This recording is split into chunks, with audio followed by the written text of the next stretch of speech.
우리 오후 예배 시간에는 우리 하나님 나라라는 주제와 관점을 가지고 이 성경의 흐름을 따라서 성경의 중요한 굵직굵직한 면들을 하나씩 살펴보면서 지나가고 있습니다. 구약의 역사는 굉장히 긴데요.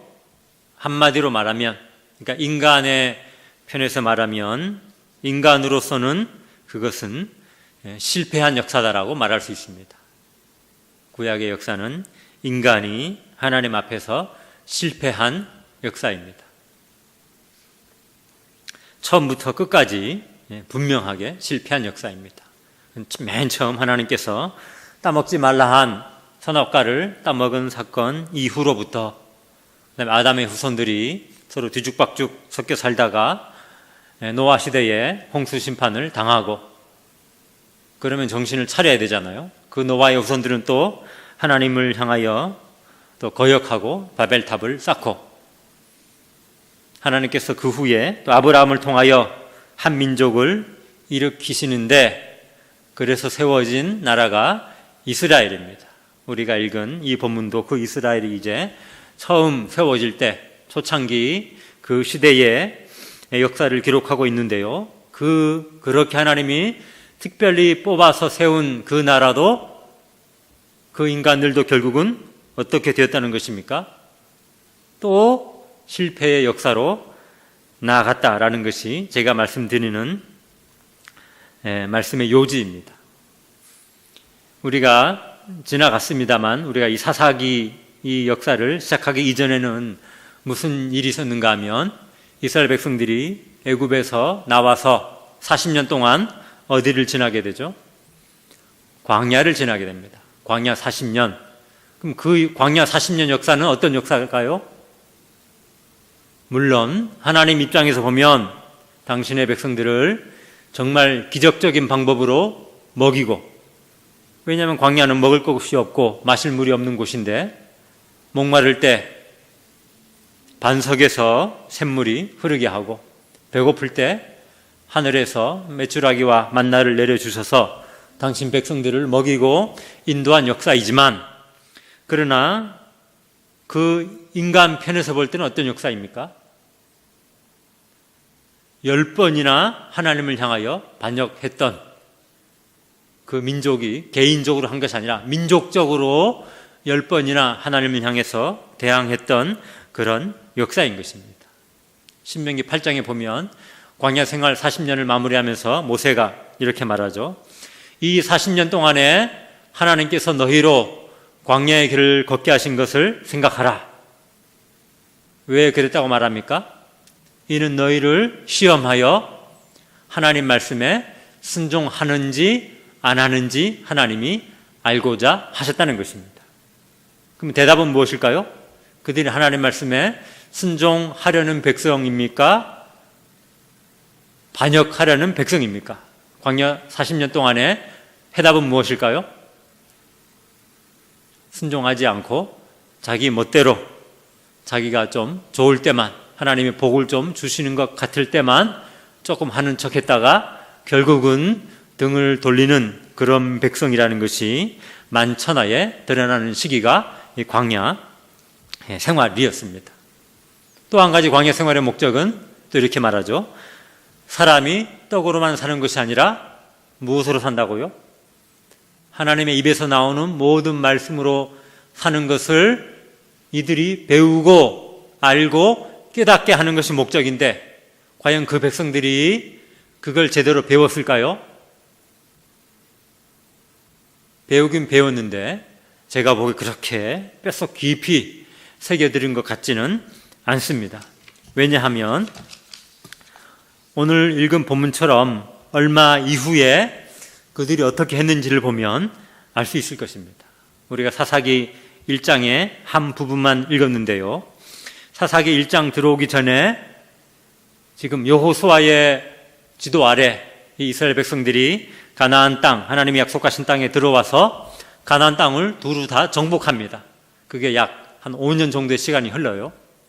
가나안 땅을 이 중앙부터 치고, 남부지방을 점령하고 북부지방을 점령하고, 이제 전쟁이 이제 일단락됐습니다. 일단 됐습니다. 물론 중간중간에 작은 족속들, 도시들이 남아 있어서 가난한 사람들이 있지만 그것은 이스라엘 민족 전체가 다 갈 필요 없이 정복한 이후에 12지파별로 땅을 나눠줬으니까 너희 지파가 알아서 너희 분배받은 그 땅 지역에 있는 그 남은 족속들은 너희가 가서 다 죽이고 쫓아내라 라고 말씀하고 있는 것입니다. 여호수아가 그렇게 정복한 다음에 그 땅을 분배했잖아요. 그 다음에 우리가 읽지 않았습니다만 앞으로 한 장 넘기면 여호수아 24장 마지막 장이 나오는데 여호수아 죽기 직전에 이 설교를 합니다. 유언처럼 고별 설교를 하는데요. 우리가 잘 아는 말씀, 이런 말씀 있잖아요. 15절에 너희가 오늘 섬길 자를 택하라. 나와 내 집은 어떻게 하겠다고요? 여호와 하나님만 섬기겠다. 그런 유명한 말씀이 있죠. 그러면서 하는 말이 뭐라고 하는가 하면 19절 보세요. 여호수아 24장 19절 뭐라 합니까? 여호수아 백성들이 하는 말이 너희가 여호와를 능히 뭐라고요? 섬기지 못할 것이다. 너희는 여호와를 섬기지 못할 것이다. 왜냐하면 하나님은 거룩하시고 질투하시는 하나님이기 때문에 너희가 하나님을 질투하게 하고 하나님의 심판을 자초할 것이 뻔하다라는 것입니다. 뭔가 지금 지도자가 죽으면서 다 잘 될 거야, 뭔가 축복의 말을 해주면 좋겠는데 너희는 정말 여호와를 능히 섬길 것 같지 않다라고 그런 부정적인 메시지를 줍니다. 왜 그랬을까요? 여호수아는 다 봤잖아요. 애굽에서 나올 때부터 광야 생활 40년까지 그들의 조상들이, 그리고 그들이 어떻게 했는지, 하나님 앞에 어떻게 했는지, 기회만 있으면, 찬스만 있으면 어떻게 했습니까? 하나님을 왕으로 섬기기를 거부하고 내 멋대로, 내 마음대로 하기를 원했던 그 백성이라는 것을 여호수아가 보고 알았고, 이 백성들도 자기들이 어떻게 광야를 지나왔는지, 자기의 선조들이 광야 생활에서 하나님께 어떻게 했는지를 다 아는 자들입니다. 그럼에도 불구하고 이 백성들은 다시 한번 마음을 새롭게 하고 결단을 하죠. 아닙니다. 우리는 하나님만 섬기겠습니다. 결단을 하고 이제 그 다음 사사기가 시작됩니다. 몇 년이 흘렀습니다. 그 다음 어떻게 해야 될까요? 아까 말씀드린 것처럼 이제는 각 지파별로 자기들의 이 할당 받은 그 땅에 있는 남아있는 가나안 족속들을 어떻게 해야 됩니까? 쳐서 무찌르고 다 죽이고 쫓아내서 그 흔적을 없애야 됩니다. 자기들이 그 땅을 취하고 그 땅에서 살아야 할 터전을 마련도 해야 되지만 그들이 남아있으면 어떻기 때문에 그래요? 그들로부터 다시 나쁜 영향을 받고 우상 숭배를 또 배우고 하나님을 거역할까봐 그 땅 주민은 다 죽이라, 다 쫓아내라. 하나님이 그렇게 가혹한 명령을 했던 것입니다. 사사기 1장 초반부 보십시오. 여호수아 죽은 다음에 어떻게 합니까? 기도합니다. 누가 먼저 올라갈까요? 하나님이 뭘 하는가 하면 1장 2절 누가 먼저 가라 그럽니까? 12지파 중에 유다가 먼저 올라가라 하면서 잘 보세요. 유다가 올라갈지로다. 다 같이 그 다음에 읽어보시죠. 시작. 보라, 내가 이 땅을 그의 손에 넘겨 주었노라. 하나님 뭐라 하세요? 올라가라, 가서 싸우라. 내가 이 땅을 너희에게 이미 주었다 라는 것입니다. 그래서 올라가서 초반에는 대단한 승리를 막 거두어요. 막 거둡니다. 그 밑에 보니까 가나안 족속과 브리스 족속 4절 보면 10,000명을 죽이고 1만 명이나 죽이고 대단한 승리를 거두죠. 그 다음에 그 뒤에 보면 이제 중요한 성읍들을 점령합니다. 17절에 예루살렘, 헤브론, 드빌, 호르마.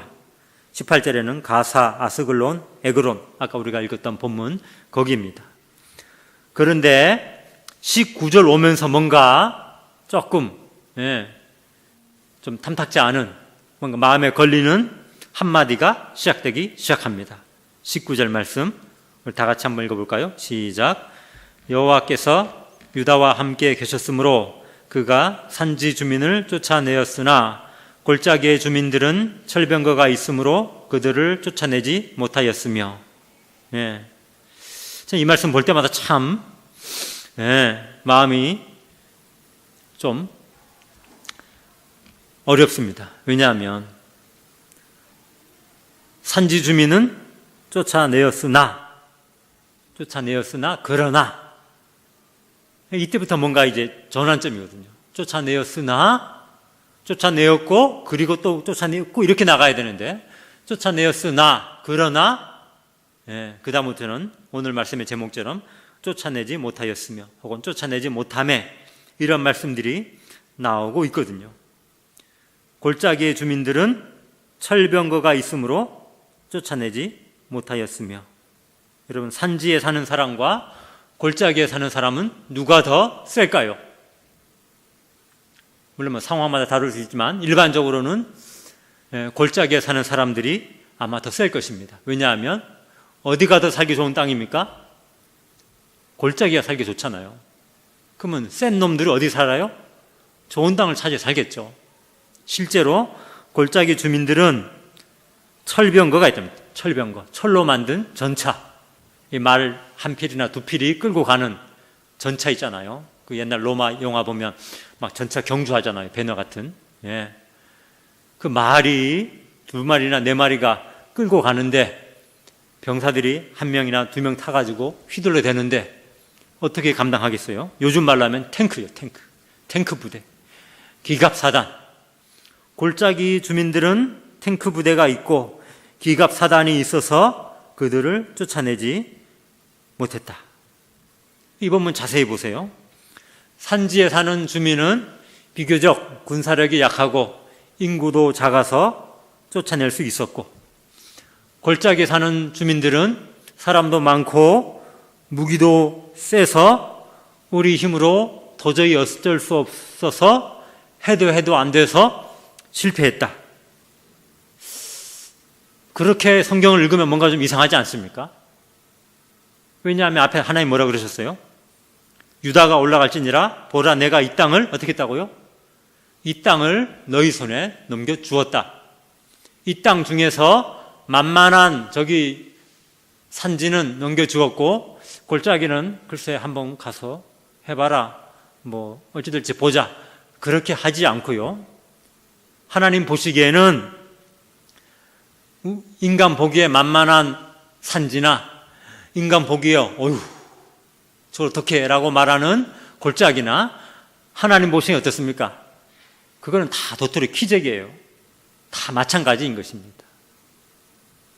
그러므로 여러분 여기서 그들을 쫓아내지 못했다는 것은 무엇을 말하는 것입니까?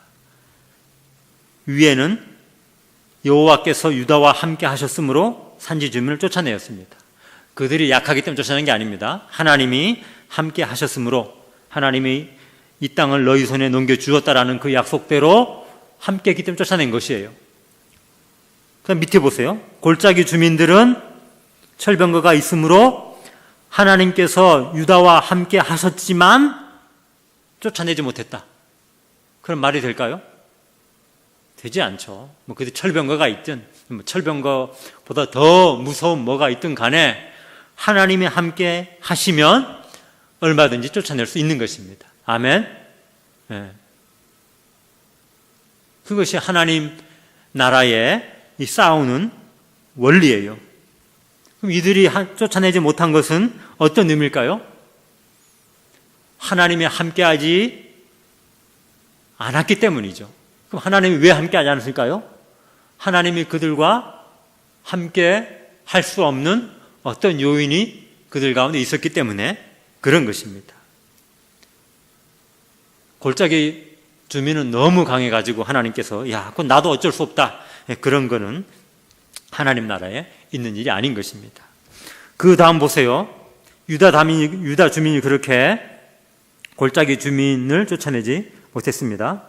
그 다음 21절 보시면 베냐민 자손은 어떻게 했습니까? 예루살렘 주민을 쫓아내지 못했습니다. 이 앞에 보면 유다 자손이 예루살렘 주민을 쫓아냈다고 말을 하죠. 그 17절에 17절 아니군요. 그 앞에 8절에 유다 자손이 예루살렘을 쳐서 불살랐다 했는데 뒤에는 또 쫓아내지 못했다 그래요. 아마 제 생각에는 예루살렘을 쳐서 불살랐는데 거기에 아무도 가서 살지 않으니까 다시 흩어졌던 그 백성이 다시 와서 좀 세월이 흐른 후에 그렇게 살았던 것으로 보입니다. 근데 베냐민 자손은 예루살렘에 있는 여부수 족속을 어떻게 했다고요? 쫓아내지 못했다. 오늘까지 그래서 거기 살고 있다. 그 다음에 27절 보세요. 므낫세 자손은 어떻게 했다고요? 또 뭐 베스안, 다낙, 돌, 이블, 르암, 무기또에 있는 주민들을 쫓아내지 못하매. 그 다음에 29절은 에브라임은요, 게셀에 있는 가나안 족속을 쫓아내지 못하매. 30절 스불론은요, 기드론, 나할롯 주민을 쫓아내지 못하였으므로. 31절은 아셀 지파는 또 여기저기 있는 주민을 쫓아내지 못하고. 넘기면 33절은 납달리도 쫓아내지 못하고. 34절은 더 심해요. 뭐라 합니까? 아모리 족속이 단 자손을 어떻게 했다고요? 산지로 몰아넣고 골짜기에 내려오기를 용납하지 않았다. 이거 뭐 쫓아내지 못한 게 아니라 자기들이 쫓겨난 것입니다. 쫓겨난 것입니다. 그리고 나중에 돼서야 강성한 이후에야 뭐 했다 그랬습니까? 그들을 노역을 시켰다. 그냥 종처럼 부렸다라고 말하는 역사입니다. 여러분 생각해 보세요. 이전에 여호수아의 영도하에 가나안 땅을 정복할 때 그들은 어떤 원리를 가지고 싸워서 이겼을까요? 그들이 쪽수가 많아서, 군사가 많아서, 전략이 뛰어나서 첨단 무기를 가져서 이겼을까요? 네, 그렇지 않습니다. 여호수아가 가나안 땅에 들어가서 벌인 첫 번째 전투가 무엇입니까?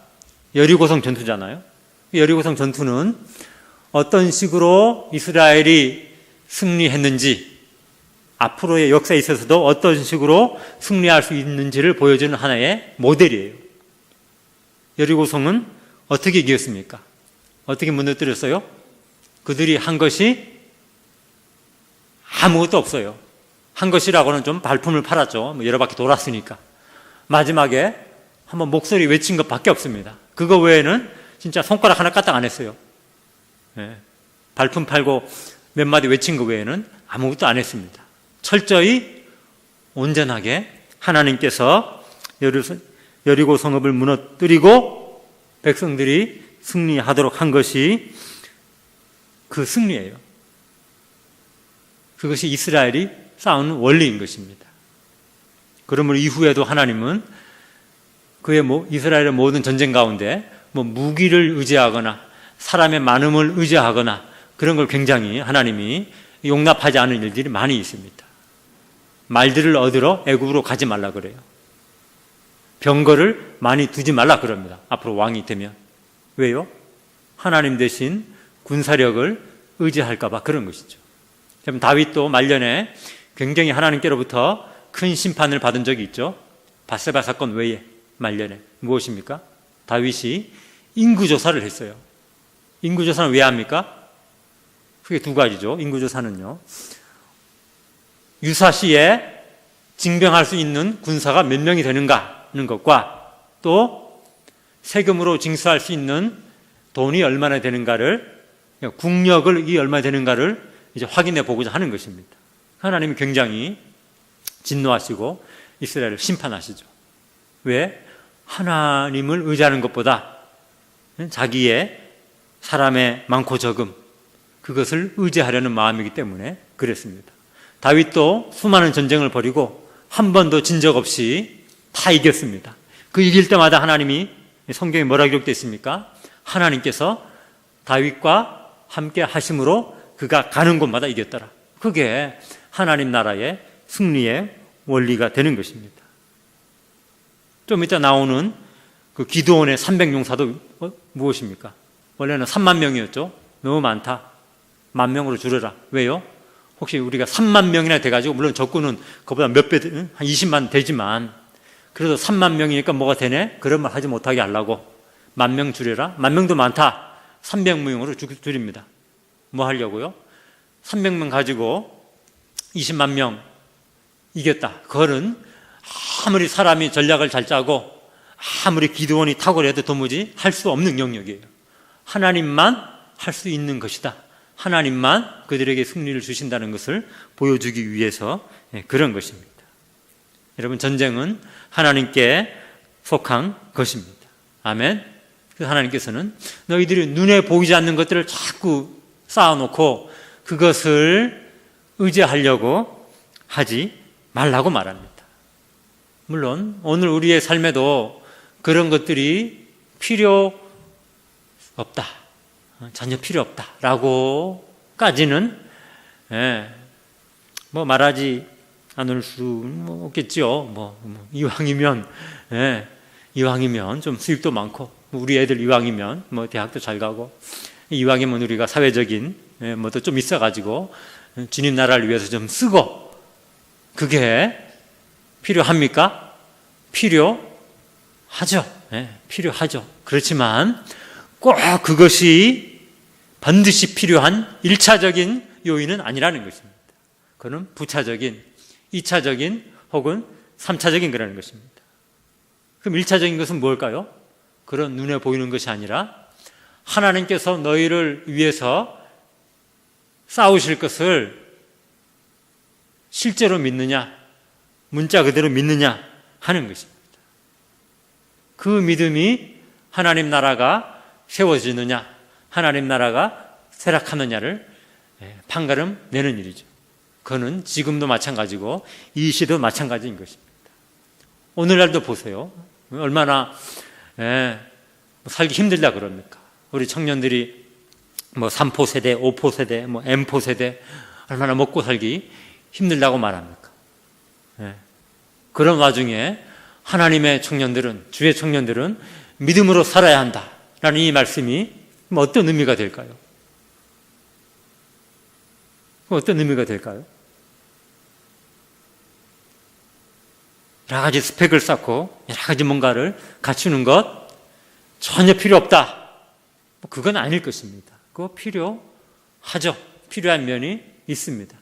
그러나 그것이 우리의 첫 번째 자원, 우리가 의지할 첫 번째 원리는 아니다라는 것입니다.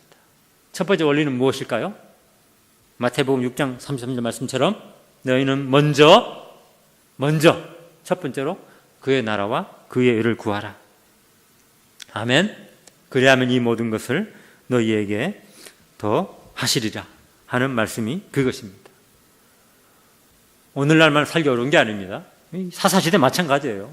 지금 자기들 앞에 원래 그 땅 가운데 터줏대감처럼 살고 있는 그 주민들이 으르렁 대는데, 그 중에 어떤 족속들은요 막 철병거를 가지고 있어요. 여기 나오는 우리 읽은 20절 말씀에 헤브론의 나이 많은 그 갈렙이 받아가지고 그 점령했는데, 거기서 누굴 죽였어요? 아낙의 세 아들을 죽였어요. 아낙은 거인입니다. 거인족. 골리앗 있잖아요. 골리앗 같은 거인족 3명.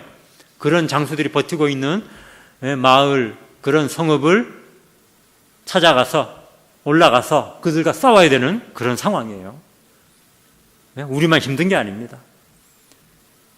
주의 백성들이 살기 편한 시대는 이제까지 한 번도 없었습니다. 우리 앞선 선배들 살기 쉬웠나요? 쉽지 않았죠. 일제시대, 유교를 우리는 지났습니다. 얼마나 힘든 세월일까요?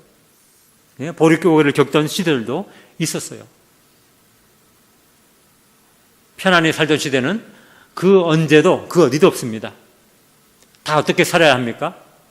믿음을 가지고 하나님만 바라보며 인내로서 살아가야 되는 것이 모든 시대인 것입니다. 이스라엘 백성들 지금 그렇게 직면하고 있는 것입니다. 다시 우리 19절로 돌아와서 쫓아내지 못했다 그랬죠. 19절 쫓아내지 못했다. 여러분, 쫓아내지 못한 것일까요? 쫓아내지 않은 것일까요? 한번 생각해 보세요. 유다 백성들이 철병거가 있는 이 굉장히 강한 골짜기 족속들을 쫓아내지 못한 것일까요? 쫓아내지 않은 것일까요? 결론적으로 말씀드리면 그 두 가지는 같은 말입니다. 그건 같은 말이에요. 왜냐하면 하나님 아까 1장 2절에 뭐라 약속했습니까? 이 땅을 너희 손에 넘겼다. 그 말은 무엇일까요? 유다 사람들이 싸우러 나가면 반드시 이기게 되어 있습니다. 그렇죠? 이기게 되어 있어요. 근데 쫓아내지 못했다는 말은 무엇입니까? 제대로 싸우러 가지 않았다는 뜻이죠. 아마 겁나서, 왜냐하면 막 거인들이 있고 탱크 부대가 있으니까 겁나서 싸우러 가지 않았을 수도 있습니다. 혹은 우리가 가만히 계산해 보니까 우리가 싸워서 이길 수는 있을 것 같아요. 왜냐면 우리도 뭐 쪽수도 많고 우리도 사람이 많으니까 이길 수 같은데, 싸우려면 뭐가 필요해요? 누군가는, 우리 아군 중에 누군가는 뭐 해야 됩니까? 사상자, 전사자, 부상자가 생기겠죠. 속출하겠죠. 그러면 어떤 생각이 들어요? 누군가는 죽어야 되는데 그래도 가야 되냐? 네, 네가 가라. 그런 생각이 들었을 것입니다. 그거에 대한 하나님의 뜻은 무엇일까요? 어떤 희생을 치러서라도 그 땅 주민은 다 진멸하고 쫓아내라. 그것이 하나님의 명령입니다. 왜요? 그래야 너희 후손이 그 가나안의 타락한 종교와 타락한 문화와 그 도덕의 영향을 받지 않고 하나님을 더 온전히 섬길 수 있기 때문에, 너희 이제 처음 그 땅에 살아가는 첫 세대잖아요. 어떤 희생을 치러서라도 싸워서 쫓아내라는 것이 하나님의 뜻입니다. 그런데 누군가는 죽어야 된다면 다 귀한 군인들이잖아요. 처자식 있는 아버지들이고 부모님, 노쇠하신 부모님 모셔야 될 아들들인데 그런 마음이 들기 시작했을 것입니다. 그러면서 어떤 마음이 들까요? 꼭 굳이 그들과 그렇게 전면적인 싸움을 벌여야 되겠나? 어떻게 하자? 적당히 타협을 맺고, 혹시 항복한다면 그냥 우리가 종으로 부리자. 그렇지 않다면 그냥 그들과 협정을 맺자. 무슨 협정요? 평화협정 혹은 상호 불가침 협정. 우리가 너희들 건들지 않을 테니까 너희들도 우리를 해코지 하지 마라. 그 대신 너희는 거기서만 살아라. 그런 식으로 그들과 언약을 맺은 것입니다. 하나님은 절대 이 가나안 족속들과 이방을 언약을 맺지 말라 그랬어요. 왜냐하면 그것이 나중에 너희의 올무가 되어서 너희를 하나님 대신 우상을 섬기는 대로 이끌어갈 것이기 때문에. 근데 그들은 그렇게 행한 것입니다. 쫓아내지 못한 것이 아니고요, 쫓아내지 않은 것입니다. 그 치러야 할 희생을 꺼려했기 때문에.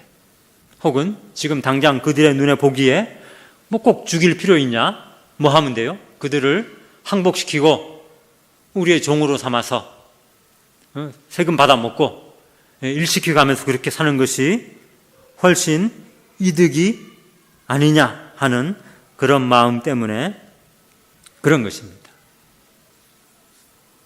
처음에는 그들이 그들을 제압하고 지배하는 듯 했죠.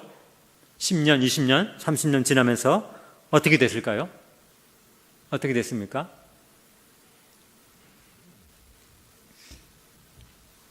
여러분, 하나님 나라와 세상 나라가 있는데, 하나님의 뜻은 세상 나라가 변하여 자꾸 하나님 나라로 되는 것.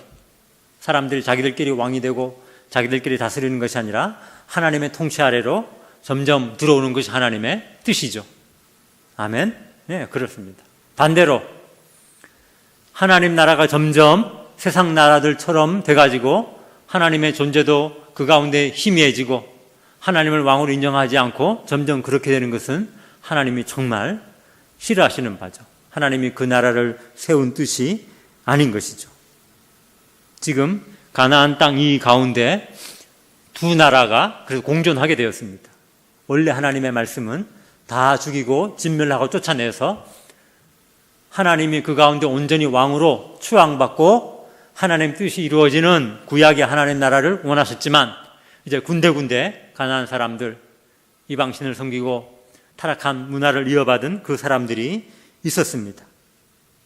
그럴 때에 이 하나님의 백성들이 그쪽으로 끌려가는 것이 쉬울까요? 아니면 그쪽의 문화와 가치와 종교들이 이쪽으로 흘러 들어와서 우리가 거기로 막 들어가는 것이 쉬울까요? 뭐가 쉬울까요? 당연히 하나님 나라가 그쪽으로 자꾸 끌려 들어가는 것이 훨씬 쉽습니다. 왜냐하면 우리는 하나님 백성이지만 우리 마음 깊은 본성에는 무엇이 있기 때문에 그러실까요? 아담 이후로 계속적으로 하나님보다는 내가 왕이 되려고 하는 그 원죄, 그 죄성을 가지고 있기 때문에 우리가 은혜가 있고 충만할 때는 그것이 점점 수그러들고 별로 힘이 없지만 그렇지 않을 때는 그게 자꾸 올라오고 그것이 우리를 삼킬하기 때문에 점점 세월이 가면 그쪽으로 끌려가게 되어 있는 것입니다. 한번 생각해보세요. 우리 애들 보세요. 예, 여기는 책이 마음의 양식이라는 좋은 책들이 이만큼 쌓여 있습니다. 이쪽에는 컴퓨터가 있고 인터넷이 있고 TV가 있고 뭐 오락 프로그램이 많습니다. 그럼 애들 어디로 딸려갈까요? 여러분 자녀들은 어디로 딸려가든가요? 책 TV 뭐 볼 거 없어. 인터넷 뭐 재미없더라. 난 책이나 봐야 되겠다. 그럼 뭐 TV 1시간 보고 책 3시간 읽고 이런 친구 있나요? 없어요. 분명 책이 좋은데 부모는 알고 자기도 들어서 알긴 알지만 그렇게 되지 않습니다. 애들한테 가서 오늘은 내가 밥 못하니까 가서 밥 사 먹어라. 그러니까 애들이 가가지고 중고등 학생이들이 이쪽은 산채 비빔밥집이고 이쪽은 햄버거 집이면 어디 갈까요? 100이면 99명, 100명 다 햄버거 먹으러 가지. 산채 비빔밥, 그 몸에 좋은 그거, 몸에 뭐가 좋냐면 알아요. 근데 그쪽으로 가지 않습니다.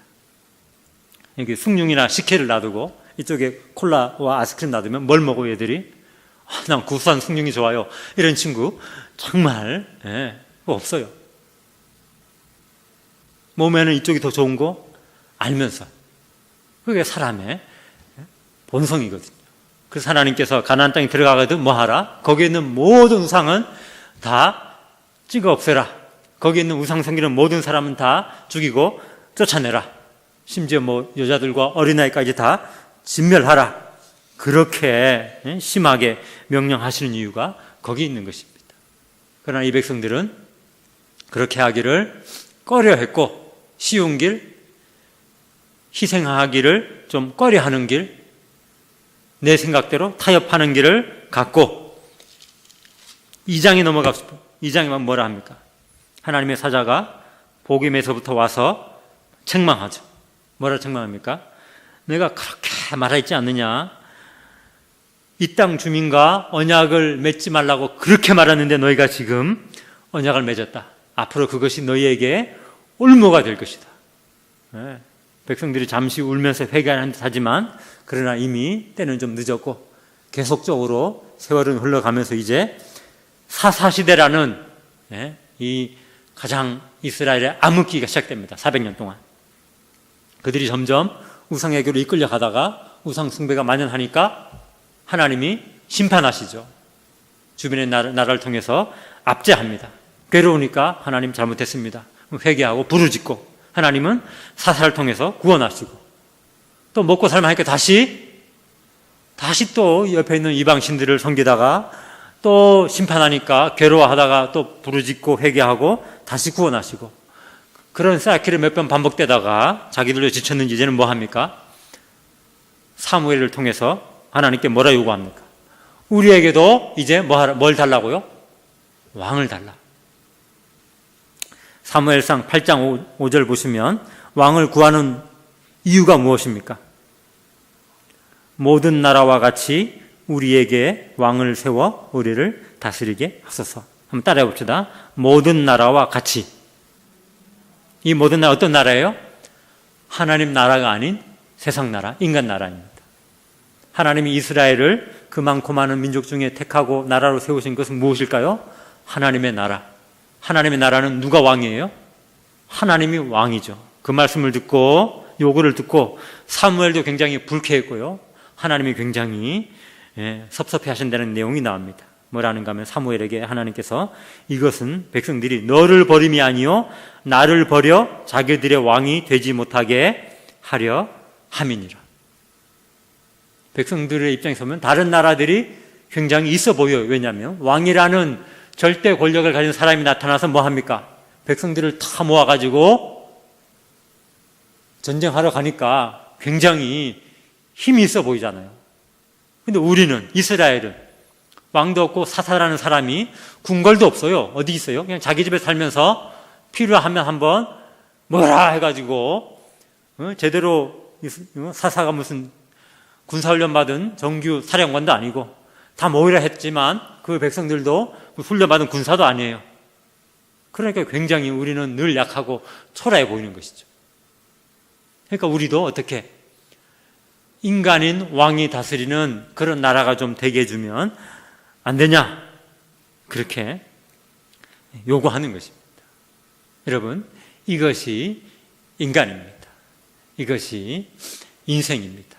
이것이 하나님께서 이스라엘을 세웠지만 이스라엘도 마찬가지로 점점 실패의 길로 나아가는 첫걸음인 것입니다.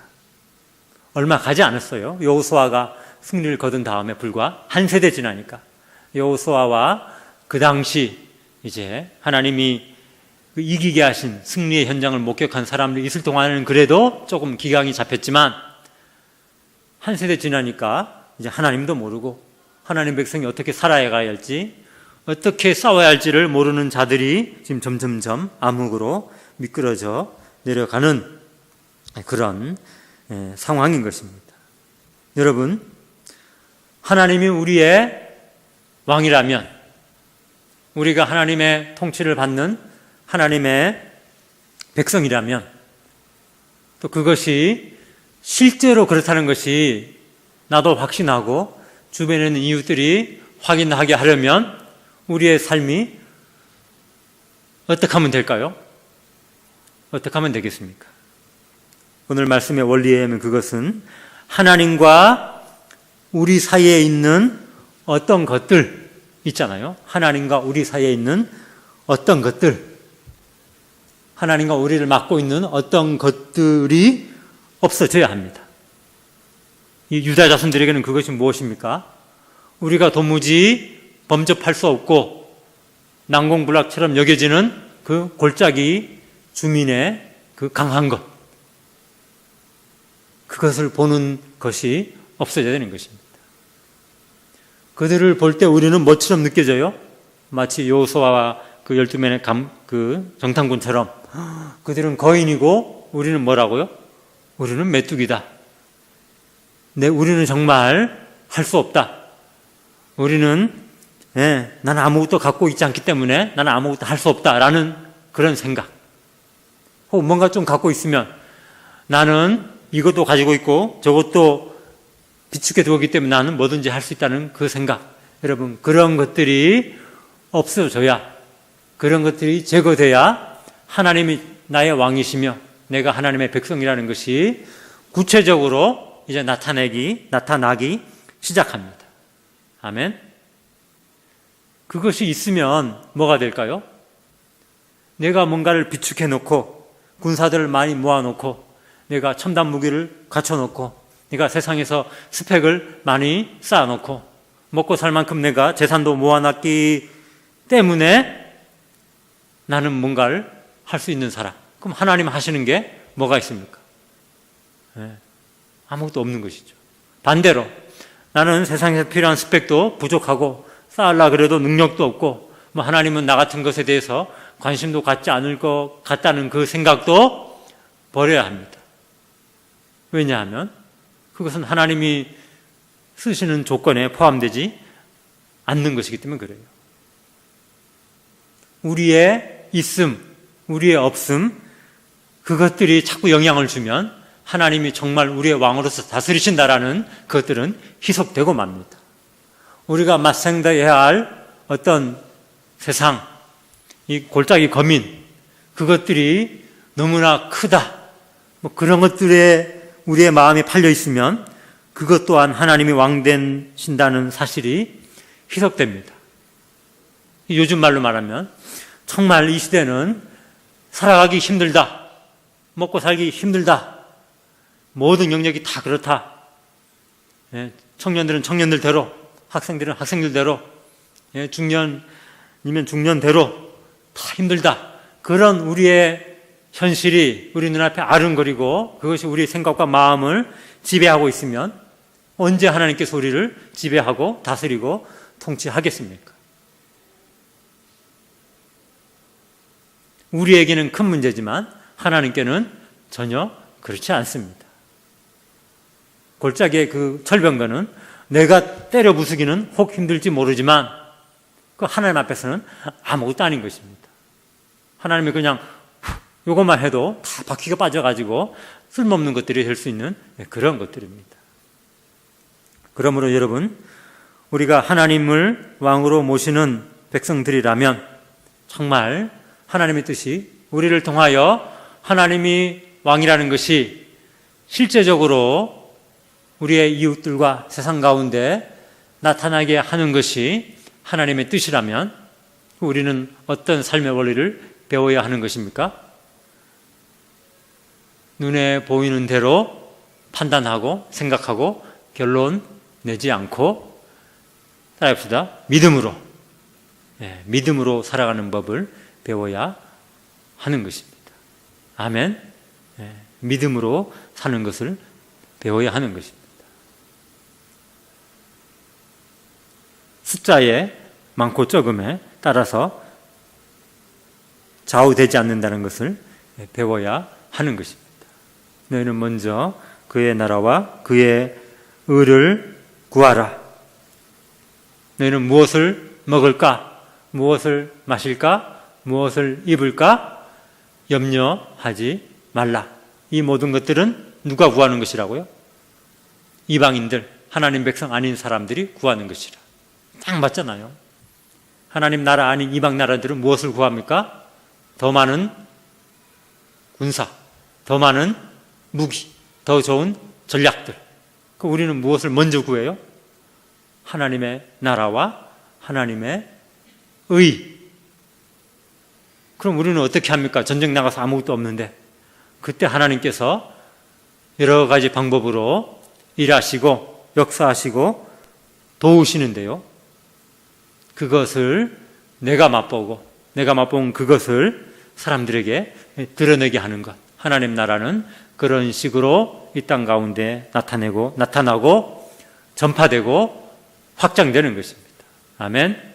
그렇게 하나님의 쓰임 받는 복된 주님의 자녀들이 되기를 간절히 바랍니다.